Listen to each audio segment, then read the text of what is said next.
alustame siis 17. andmevõrgustiku webinariga ja tänaseks teemaks siis on generatiivse tehisintellekti kasutamine siis avalikus sektoris Riigikantselei näitel. Ja ma siis sissejuhatuseks ka natukene siis räägiks ka andmevõrgustikust, et me olemegi selline andmehuviliste võrgustik, kus me siis jagame andmevaldkonna siis arengute teemal erinevaid uusi siis teemasid ja kindlasti hoidke pilk peal meie LinkedIni grupil, kus me siis uute webinaride teemasid ka jagame ja siin järgnevad teemad, mis meil tulemas ongi toidutehnoloogias andmete kasutamine ja siis ka teedetehnoloogiakeskuse näitel siis, kuidas nemad ruumiandmeid kasutavad, et need webinarid on meil mais tulemas ja seda infot me siis jagame LinkedIni grupis. Aga nüüd ma annangi sõna siis Kristelile, et palun, et siis võid kohe alustada ja ma ütlengi, et siin KV või mis keeles siin parasjagu on, et seal saate siis küsimusi ka esitada, et siis lõpus siis Kristel saab siis küsimustele vastata, kui teil tekib küsimusi. Aga nüüd ma siis annakski sõna Kristelile.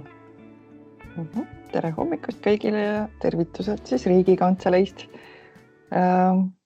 Tore näha, et vaheaja nädalal, kui kõik on kuskil palmi all puhkamas, on hästi palju inimesi siia kohale tulnud, et tundub, et teema kõnetab.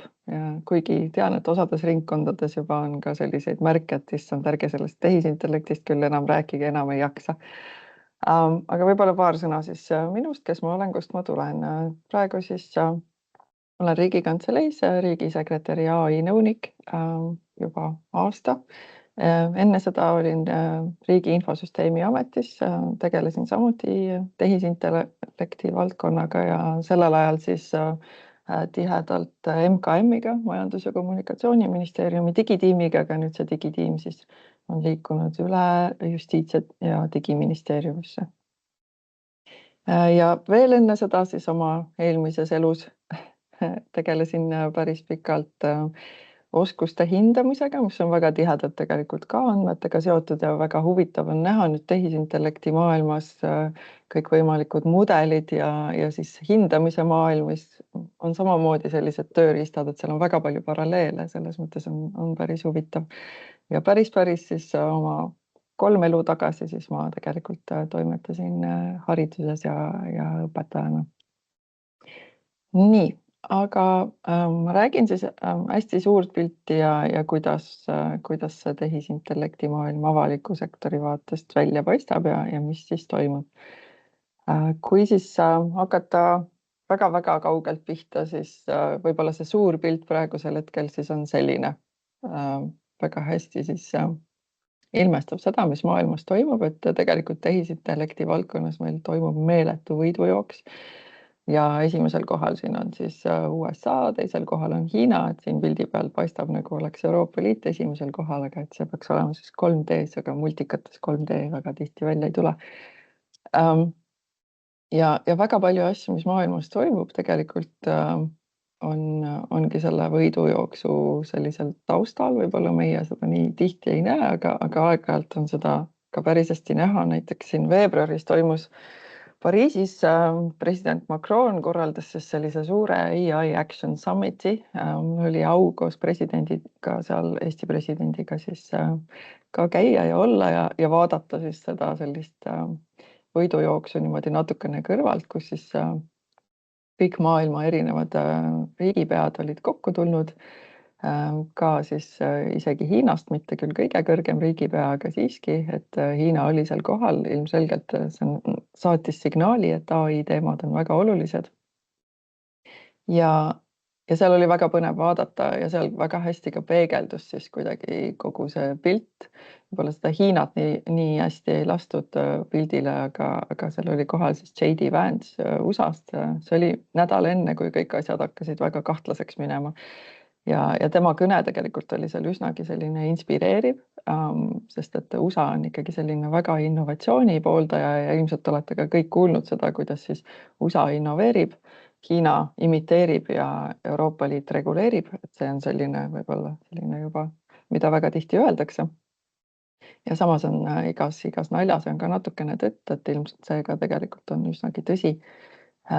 Ja kui siis pärast J.D. Vance'i tuli lavale von der Leyen, siis tema kuidagi ei rääkinud innovatsioonist, et tema rääkis hoopis visioonist ja inimesed olid üsna kuidagi üllatunud, et Euroopa Liit on selline võib-olla aeglane ja pigem keskendub regulatsioonidele, kuigi ikkagi Macron lasi selle ürituse nimeks panna siis AI Action Summit ehk siis mitte reguleerimine, vaid ikkagi siis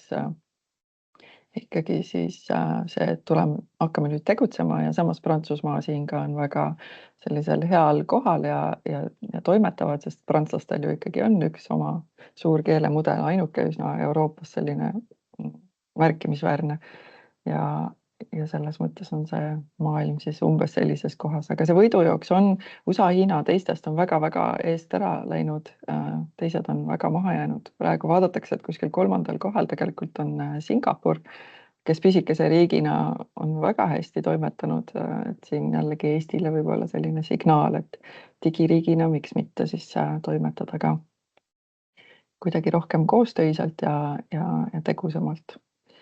Aga ma täna nagu siis lubatud, ma räägin generatiivsest tehisintellektist veidi rohkem. Ma ei hakka seda väga siis defineerima, kuigi siin on selline definitsioon ka ära toodud ja on ka toodud siis need kõige enam levinud sellised suured keelemudelid, mille peal siis generatiivne tehisintellekt jookseb. Ja nagu ma mainisin, siis see M-täht siin on prantslaste Mistral, mis siis on Euroopas üsna ainuke. Siis on siin muidugi OpenAI, ChatGPT, siis siin on Anthropico Claude, Meta Llama.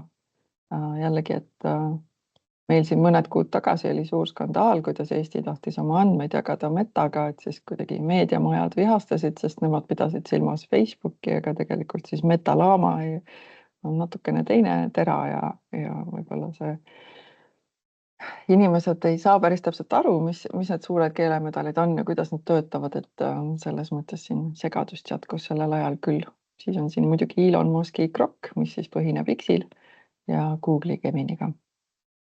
Aga mida see generatiivne tehisintellekt siis tähendab ja mis ta meile toob? Et umbes aasta tagasi viidi läbi üks selline uuring, kus uuriti siis seda, et kuidas generatiivne AI võiks Eesti töökohti hakata mõjutama, et ilmselgelt kõik uuringud, mida viimasel ajal tehakse, et väga raske on ennustada, mis edasi hakkab juhtuma ja sellepärast ilmselt kui praegu seesama uuring tehtaks, võib-olla jõutaks natukene erinevatele tulemustele, aga et kui Eestis siis on umbes 700 000 töökohta, et siis jõuti järeldusele, et kuskil 34% on sellised, mida veel ei saa generatiivse AI abil siis automatiseerida. Sellised füüsilised, ma ei tea, müüri ladumine, võib-olla siis kokkamine, et generatiivne AI seal saab ühte-teist teha, aga seda füüsilist tööd ta ikkagi ei saa teha. 61% Eestis ennustatakse, et on sellised ametid, mis lähiajal kasutavad just generatiivset tehisintellekti ja toimetavad siis koos AI-ga ja 5% ametitest on siis sellised, mis automatiseeritakse täielikult või üsnagi nagu peaaegu kõik. Ja see on selline päris põnev uuring ja seda 5% ma ise väga selgelt olen ka näinud, et näiteks mul on kraad tõlkimises, kirjalikus tõlkes ja ma näen, kuidas minu kursuseõed ja kursusevennad kõik panevad järjest oma tõlkebüroosid kinni, sest et tõlkimisega juba AI tegeleb päris hästi. Ja samas ennustatakse ka Eestile, et me oleme üsnagi digipädevad ja meil ei juhtu asju niimoodi üleöö, et hommikul ärkad üles ja järsku enam sinu tööd ei ole, et päris nii ilmselt ei ole, aga samas ikkagi tuleb kaasas käia ajaga ja tuleb hoida ennast kursis sellega, mida tehisintellekt saab teha ja mida ta ei saa ja sammu siis pidada.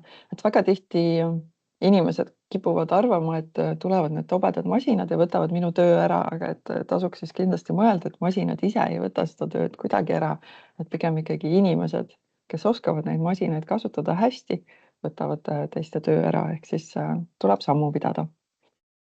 Nüüd ma liigun siis Riigikantselei juurde ja Riigikantseleis siis eelmine riigisekretär Taimari Peterkopil siis tekkis veidi üle aasta selline idee, see oli ka tegelikult Singapuri näitel, kuidas Singapuris väga fokusseeritult liigutakse AI teemadega edasi ja tehakse väga hästi koostööd ja ei kardeta katsetada.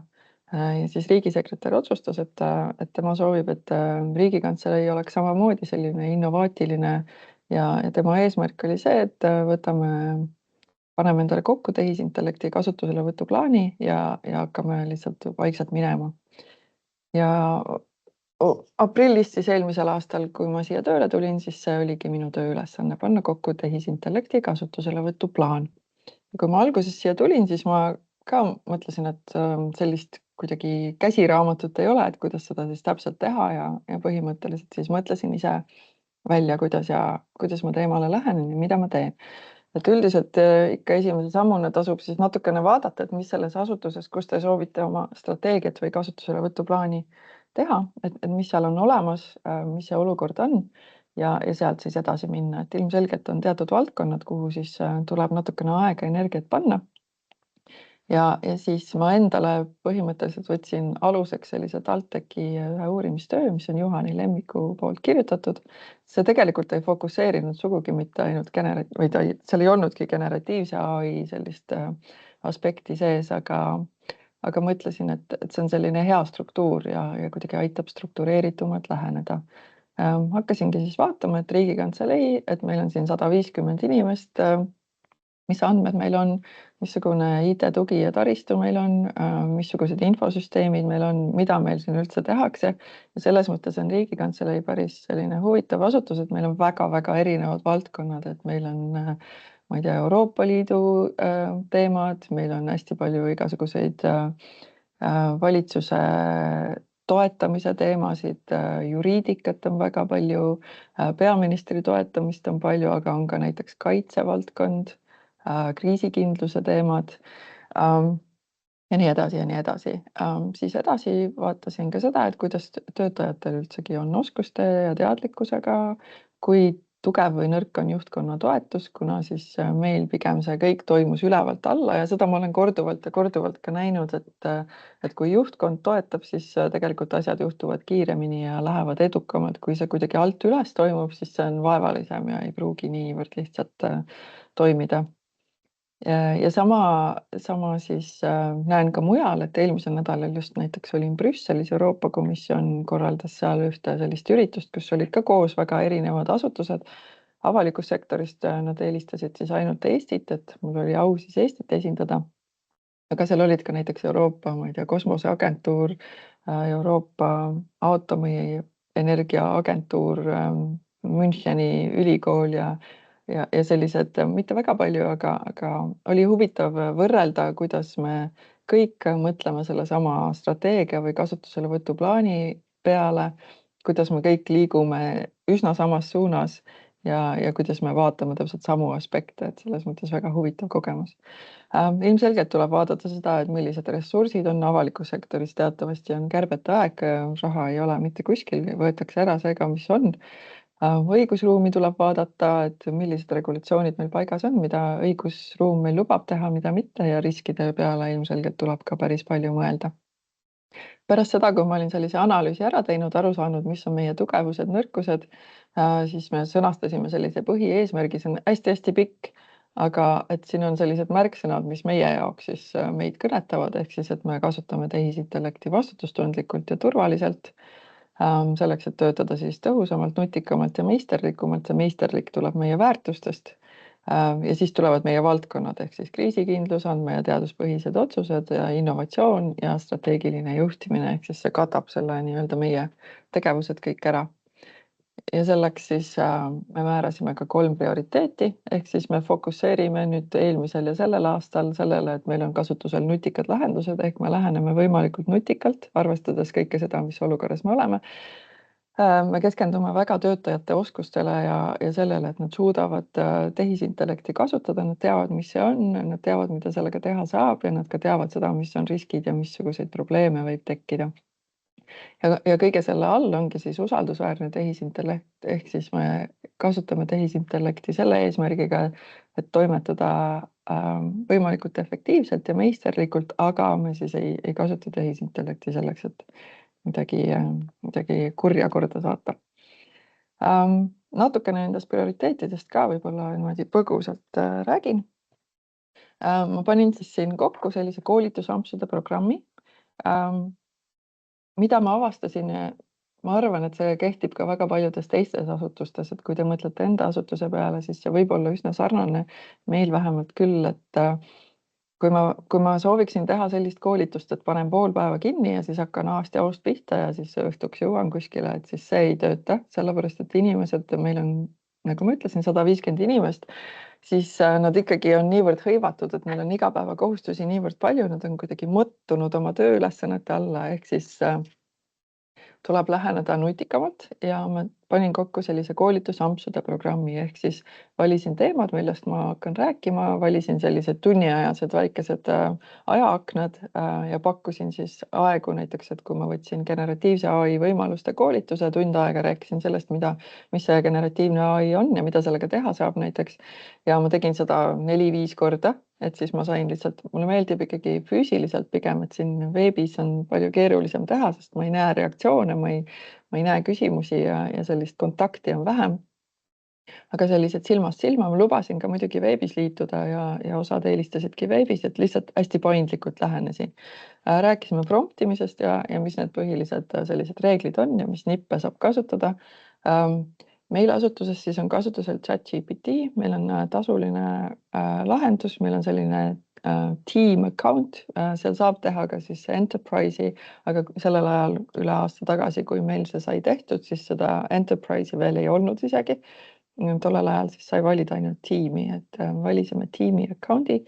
Meil on, kui ma alustasin aasta tagasi, meil oli kuskil 20 kasutajat, praeguseks on meil 115 kasutajat, ehk siis meil kasutajate arv kasvab, oskuste kasvades siis kasutajate arv ka.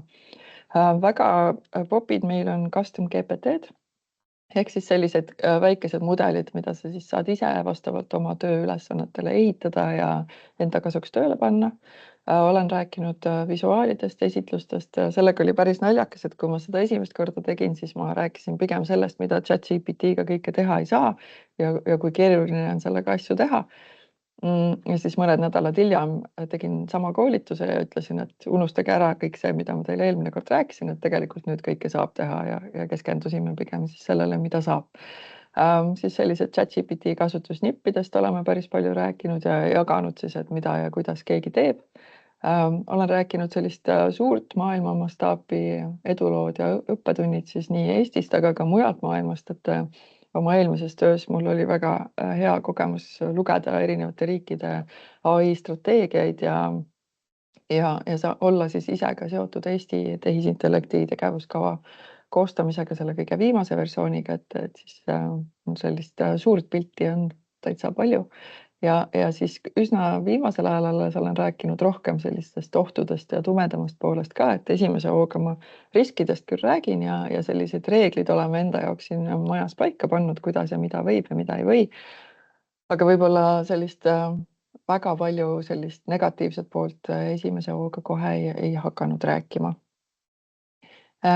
Ja võib-olla siis selline slaid ka, et kui AI-st rääkida, et mis need võimalused siis on, et viimased paar aastat on siis rohkem neid võimalusi tekkinud, et kui veel, ma ei tea, 5 aastat tagasi, kui Eesti tegeles AI teemadega, siis olid tavaliselt sellised lahendused AI vaatest, mis olid asutuse vajadustele vastavad AI lahendused, siis selleks pidi üsna palju raha lauale panema, pidi tegema hanke ja siis läks umbes aasta aega ja siis sa said selle tööriista, mida sul oli vaja, et sedasi pigem läheneti.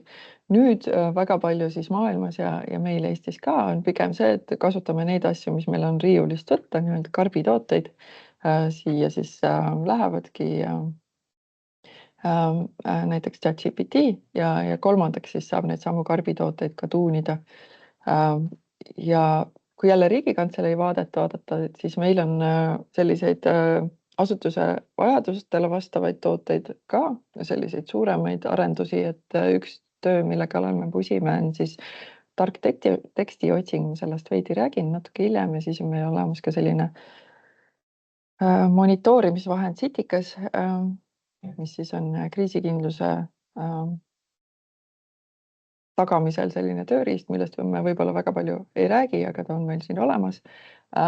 Siis selline lähenemine on üsna ressursimahukas ja võtab nii aega, raha kui ka on selline üsna aeglane. Olemasolevatest tööriistadest meil, nagu ma ütlesin, meil on ChatGPT kasutusel, aga oleme vaadanud ka Copilotit, et selline tavaline Copilot chat, seal me kindlasti näeme, et see mudel on liiga nõrk ja see meid väga palju ei aita, et inimesed pigem eelistavad ChatGPT-d.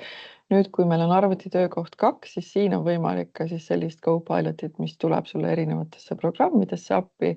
See ilmselt võiks meile olla kasulikum ja praegu me olemegi sellise koha peal, kus me siis mõtleme, et mis me teeme, kas me jääme ChatGPT juurde või Copiloti juurde ja see väga oleneb inimestest, et mida need inimesed teevad ja mis see kõige loogilisem lahendus võiks olla. Siin me jällegi proovime hästi paindlikult läheneda, sest et jällegi kogemuse pealt oskame pigem öelda, mis on parem. Ja selleks ilmselgelt on vaja baasoskusi, et üldse aru saada, mida nende tööriistadega teha saab. Ja kolmandaks saab siis ka ehitada selliseid oma mudeleid, nagu ma ütlesin, aga siin tuleb üsna loovalt siis mõelda. Ja meil majas siis väga kasutatakse ChatGPT võimalusi, teatakse, kuidas töötada projektidega, kasutatakse visuaalide loomiseks seda, kasutatakse nende deep research'i projektide jaoks näiteks ka üsnagi kasulik veebiotsingut teeme. Jällegi ma arvan, et Google'it kasutatakse vähem ja ChatGPT-d rohkem ja siis needsamad custom GPT-d või kohandatud mudelid, et neid meil ikkagi ehitatakse päris palju. Et see on päris selline äge, et mis meil ja kes meil siin on siis valmis ehitatud. Erinevad inimesed on ehitanud endale oma selliseid personaalseid virtuaalseid assistente, kes siis aitavad neil tööd teha. Siis meil just eile avalikustati selline personalitiimi AI assistent, Aita on ta nimi, kes siis vastab nendele küsimustele, et näiteks kui tuleb keegi uus inimene, siis tavaliselt on ju esimesel tööpäeval talle öeldakse, et nii, nüüd siin on sulle 50 dokumenti, loe need läbi ja siis pane siia allkiri, et sul on need loetud. Ja siis tavaliselt paar nädalat hiljem, kui sa siis päriselt pead lähetusse minema või ma ei tea, tahad midagi, ma ei tea, arengupäeva või koolitust vormistada, siis sa ei suuda meenutada, et kus kohas ja mida sa täpselt nägid. Et siis meil on olemas selline AI assistent, mis on ehitatud põhimõtteliselt siis custom GPT, mida siis Riigikantselei tööjaam on meil, kuna meil on ühine konto, mitte siis üks konto, aga ühine tööjaam, milles siis me saame jagada erinevaid custom GPT-sid ka. Ja kõik Riigikantselei töötajad siis saavad sinna Aita juurde minna küsima, et näiteks kuidas ma lähetust vormistan ja see päris kenasti töötab, siis ta näitab, et mine RTIP-i ja siis tee seda. Ja päris sellised toredad ja head vastused on tal olemas. Ma eile just testisin teda ka, et kui talle öelda, et mul on tööstress, et siis ta on päris tore, ta vastab päris armsalt, selline sõbralik ja toetav assistent. Siis on mul endal selline Eesti tehisintellekti tegevuskavade ekspert, kes siis ei vasta mitte üldiselt üldteadmuse põhjal, vaid just nende konkreetsete tegevuskavade põhjal, suudab väga kiiresti näiteks jutupunkte siin kokku panna, et kes iganes peab minema mingeid ettekandeid tegema, et kui ma peaksin ise inglise keeles neid jutupunkte kirjutama, siis mul ikkagi kuluks aega, aga kui ma tean täpselt, mida küsida ja mis punkte ma tahan, siis AI aitab mul neid jutupunkte väga kiiresti kirjutada. Meil on olemas hankeassistent, kes siis aitab hankeid koostada ja hangete peale üldse mõelda. Peaministrile me oleme katsetanud sellist, kes ennustaks siis opositsiooni küsimusi, et mida opositsioon peaministrilt võiks Riigikogus küsida. Seda ta siis ennustab opositsiooni sotsiaalmeedia ja igasuguste veebilehtede põhjal. Päris hästi ennustab, et ei saa öelda, et ta ei tea, mida küsitakse. Siis meil on selline strateegiaekspertide paneel kokku pandud, kes siis aitab analüüsida erinevaid uusi regulatsioone, erinevaid uusi strateegiaid ja erinevatest vaatenurkadest siis muidugi memod, briefid saab AI abil kirjutada ja meediat monitoorime päris hoolega ka.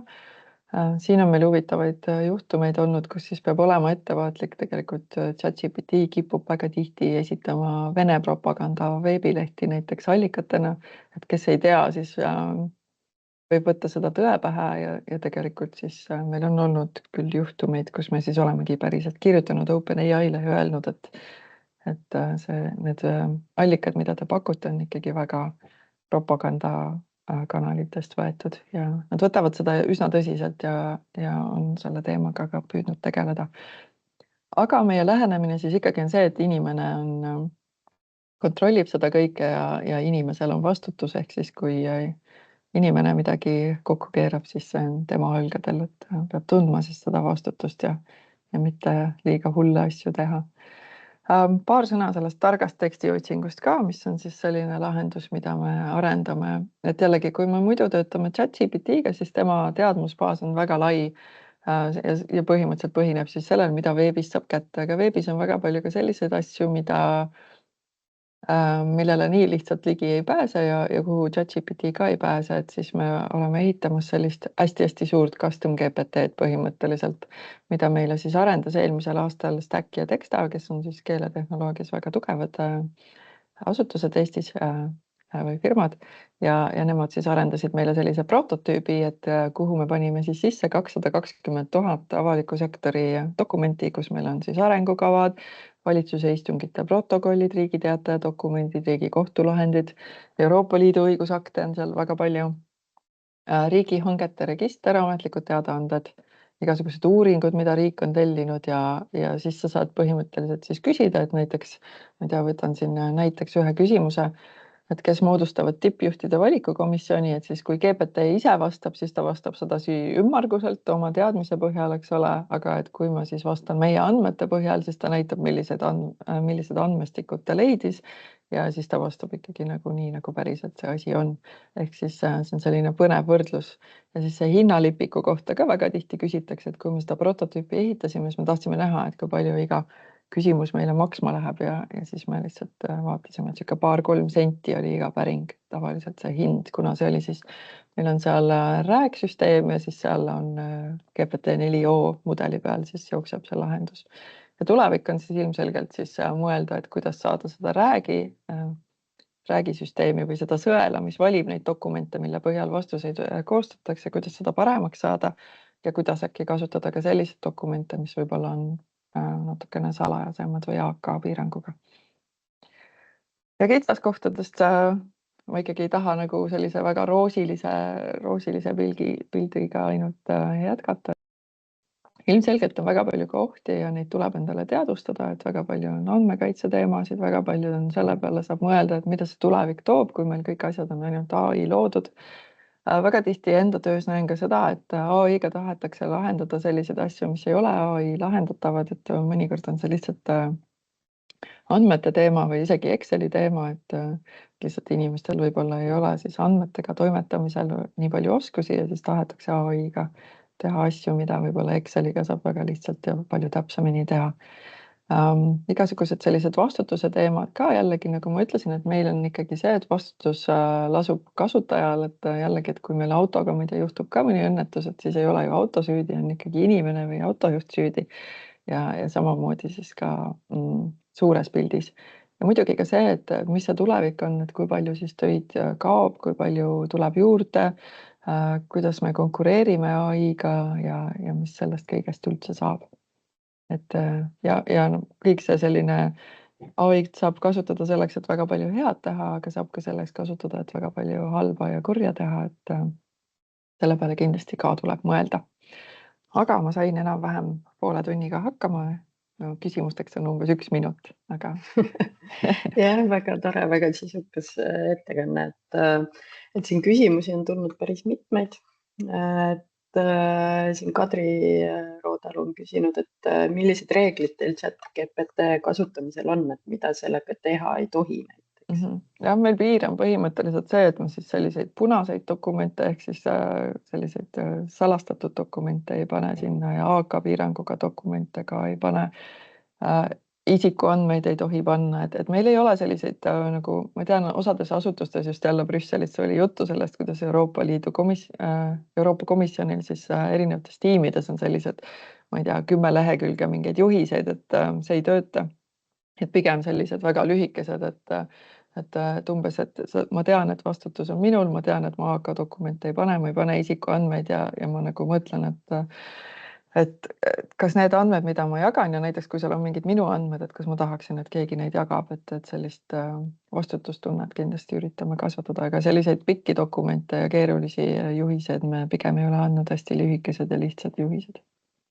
jah, siin just teine kommentaar, ma arvan, sa juba vastasid sellele, et kas teil on lubatud AK teavet sisestada EIS-i, et siin sa juba vastasid.